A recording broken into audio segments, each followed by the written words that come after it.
One of the things that I appreciate about being in seminary at Dubuque is that the seminary is actually associated with a larger university. It's the University of Dubuque, and I love being around all those undergraduates. There's usually something interesting going on, and I'm kind of happy to see these young people starting out in life, and I'm happy that I'm past that point in my life, and I don't have to try to figure things out. And at UD, although it's a small university, it works very hard to create an international presence on campus, and I appreciate that as well. And to that end, they have set up a program for students from Saudi Arabia to come over and study. It's like 2 years. Think about the opportunity that offers to everyone involved. Not only the students coming over to study in Dubuque, but also the American students studying there. And I was saddened, though, last year to learn that a fair number of the Saudi students actually return home before their first semester is even over. Now, the reason that they give is not that the language barrier is too high or that the coursework is too difficult. They don't even really complain about the weather. No, the number one reason that these students cite for leaving is acute loneliness. There they are, among all these American students at this university. Things are milling around, there's plenty to do, there are plenty of social activities, and yet these Saudi students say they feel ignored, they feel invisible, they're simply unseen. Of course, they are not the only people in the world to suffer this fate, obviously.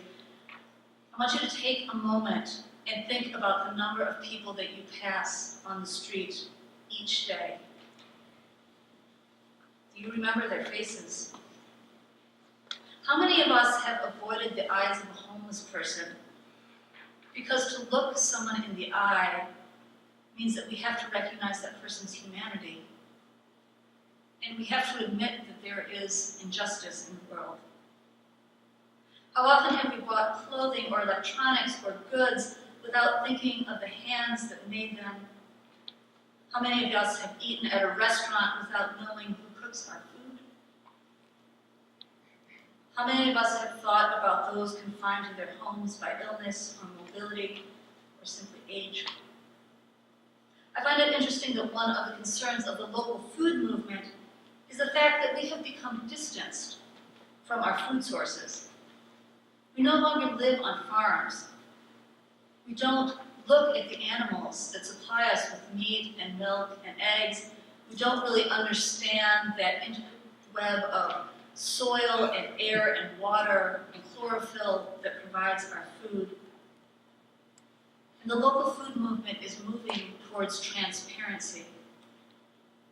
I would suggest that in today's text, the church is being pushed also to move towards transparency, to convince us to open our eyes and see those around us.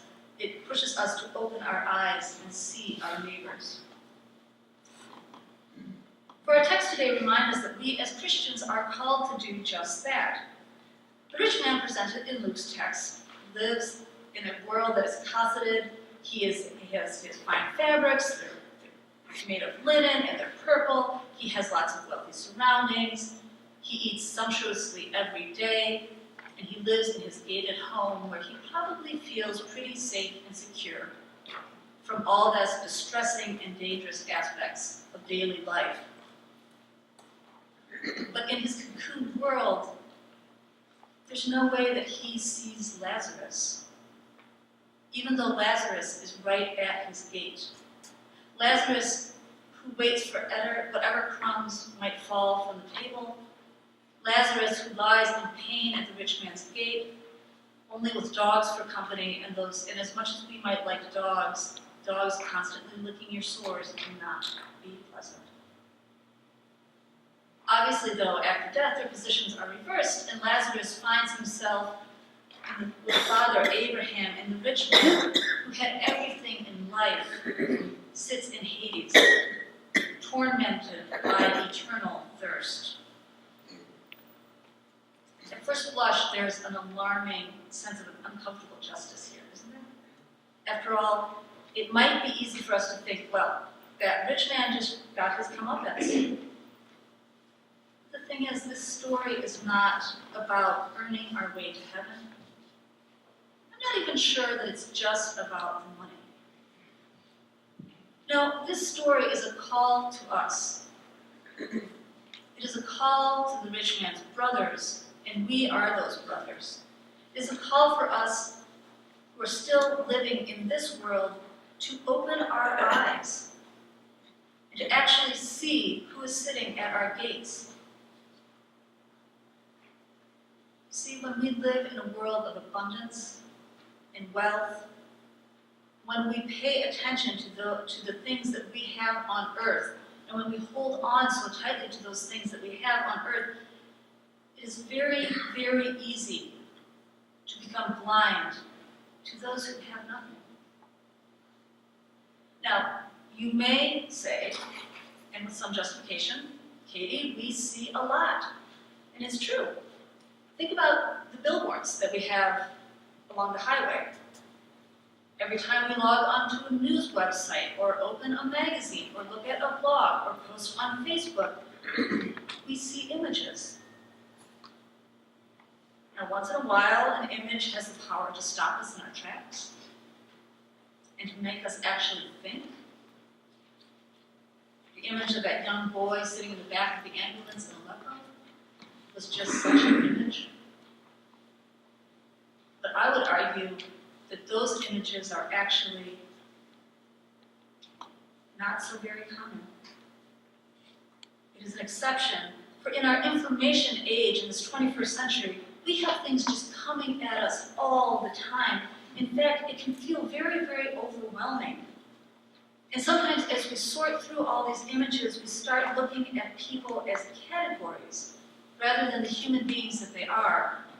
You see, when we look at someone in an image, do we see that person as a child of God, made in the image of our divine parent, or do we see the gender, the clothes, the age, the height, the skin color, or whatever else might divide us?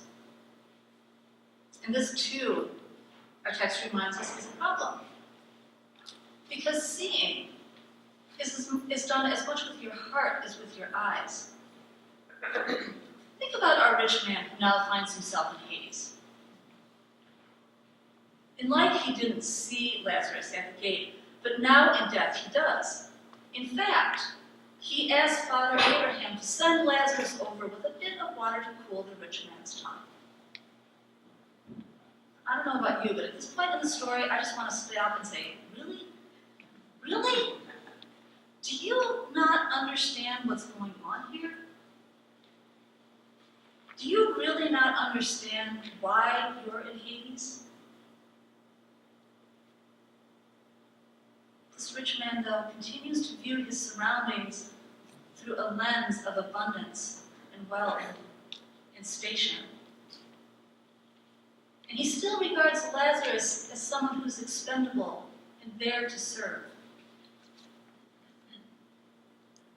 What are our lenses today? How do we view the world around us? I tell you this story with my husband's full permission. A few years ago, my husband, who is an avid rail fan, was on one of his many train trips. And as a rail fan, like a bird watcher, he likes to write down the trains he sees in a little notebook. It's his hobby, and he found himself at Union Station in Chicago waiting for the Hiawatha. And he was doing what he always does. He was looking at the trains, he was writing them down. And someone saw him. Now, this person did not see a man engaged in a rather strange but pretty much harmless hobby. This person who saw my husband saw a man with a beard, watching trains, writing things down. This person saw what he or she thought was a terrorist and reported it to the police. Now, you know, you've met my husband, you know he's still here, obviously everything was just fine, and it actually turns out to be one of our funnier stories. And it turns out that Amtrak is very well aware of these rail fans, as is the FBI. And in the end, as we talked about it, we really couldn't be too upset with this person for doing what he or she thought was just their duty in protecting each other and protecting others. But it saddens me to think that this person walks through the world and looks at the people through a lens of fear. But it's not really all that uncommon, is it? So often when we see difference, we feel that we are in danger. But the glasses that we wear, the lenses through which we see the world, those are not God's lenses. Those are not God's glasses. We might see difference. God created diversity. And when we remove whatever it is that blinds or distorts our vision, we stand in awe of that diversity before us. We might worry about preserving what we have. God doesn't. We know from our scripture that God gives and gives and gives and gives. And when we actually take the time to pay attention and to look at the world not as we have defined it, but as it flows from God, we begin to recognize the fact that God's creativity, ingenuity, wisdom, and love are actually boundless. Yes, our world is still broken in many, many ways. There is still injustice, there is still pain, there is still mourning. But the thing is that we as Christians, loved by God, can address those things. Because we know that not only are we loved by God, but so is the rest of humanity. And because we know that we are held in God's hand, we have confidence. And out of this confidence, we can be generous. There is no need to build walls around our houses or our wealth. We can meet the eye of those in need, whether they are sitting at our gate or on the street corner or in the pew beside us, in the chair beside us today. And out of this confidence, we can be bold. We can speak out against injustice with a strong voice. For in speaking so, we lift up all of God's people. One of the central ideas of the Belhar Confession is that unity within the church is a gift from God, but it's also a responsibility. Let me repeat that. It is a gift from God, but it is also a responsibility. And we need to encourage that unity, and that means seeing and celebrating the diversity that we have within the church, rather than fearing the differences that we see between us. In South Africa, under apartheid, churches were divided very strictly along lines of race. And that division was possible because people allowed their sight to be influenced by prejudice, fear, and all those human divisions that we place upon cultures. In the 21st century, America, I argue, we also live in a time of division. But let us remember that as the body of Christ, we are called to look beyond those dividing lines. And we are called out of God's love for us and out of God's generosity towards us to find the source and the strength from which we can care for others. All praise, honor,